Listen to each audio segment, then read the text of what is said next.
સાયખાની એલકેમી fine કેમ્પમાં ત્રીજા શ્રમિકનું મોત. વળતર મુદ્દે કંપની ગેટ પર પરિવારનો આક્રોશ. પોલીસ બંદોબસ્ત તૈનાત.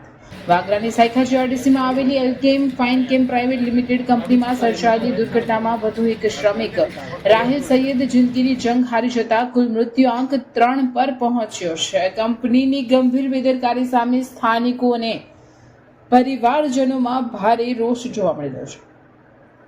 ઘટનાના મહત્વના મુદ્દા પર નજર કરીએ તો મૃતકના પરિવારે કંપની દ્વારા ઓફર કરાયેલા નજીવા વળતરને ભીખ ગણાવી ઠુકરાવી દીધું છે અને ન્યાય નહીં તો અંતિમ સંસ્કાર નહીંના નારા સાથે કંપનીના ગેટ પર જ ધરણા શરૂ કર્યા છે.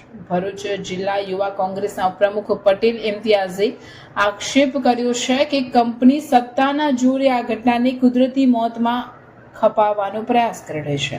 તેમણે દોષિત માલિકો સામે ફોજદારી ગુનો નોંધવાની માંગ કરી છે. આ મામલે માનવ અધિકાર આયોગમાં રજૂઆત કરાતા આયોગે જવાબદાર અધિકારીઓને સમન્સ પાઠવી ખુલાસો માંગ્યો છે. આટલી મોટી દુર્ઘટના છતાં સ્થાનિક તંત્ર દ્વારા કંપનીને છાવરવામાં આવતી હોવાના આક્ષેપો સાથે જનતામાં ભારે અસંતોષ ફેલાયો છે. હાલ પરિસ્થિતિને જોતા કંપની પરિસરમાં પોલીસનો ચુસ્ત બંદોબસ્ત ગોઠવી દેવામાં આવ્યો છે. શ્રમિકોના જીવ સાથે રમત રમતી કંપનીઓ સામે હવે કાયદાકીય સકંજો કસાઈ અને પીડિત પરિવારને સન્માનજનક ન્યાય મળે તેવી લોક માંગ પ્રબળ બની છે. ઇમ્તિયાઝ પટેલ, ભરૂચ જિલ્લા યુવા કોંગ્રેસ ઉપપ્રમુખ.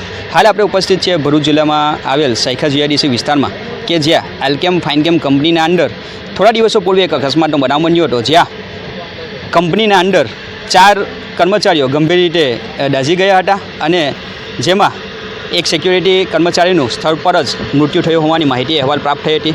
જેમાં એક કંપનીનું સારવાર દરમિયાન મૃત્યુ થયું હતું અને ગઈકાલે ફરી એકવાર રાહિલ સૈયદ નામના વ્યક્તિનું મૃત્યુ થયું હતું.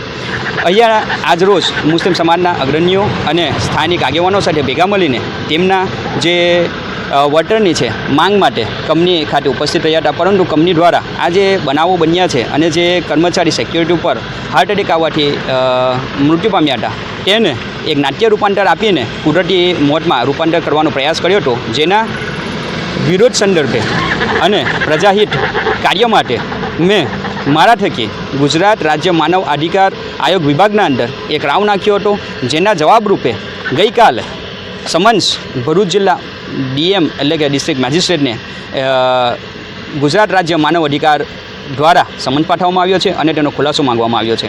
આવનાર દિવસના અંદર જો આ પરિવારના પડખે કંપની ઊભી નહીં રહે અને યોગ્ય વળતર નહીં આપે અને અહીંયા જે સ્થાનિક અધિકારીઓ છે એ અધિકારીઓ આ જે કંપનીના 2 જવાબદાર અધિકારીઓ છે તેમના સામે કાયદાનો કોઈનો વિજય નહીં, તો યુવા કોંગ્રેસ આવનાર દિવસોના અંદર આ જે પ્રજા છે અને જે ભોગ બનનાર વ્યક્તિઓ છે તેમના પડખે ઊભા રહીને રોડ ઉપર ઉતરીને એમના ખપાવવા માટે કટિબદ્ધ છે.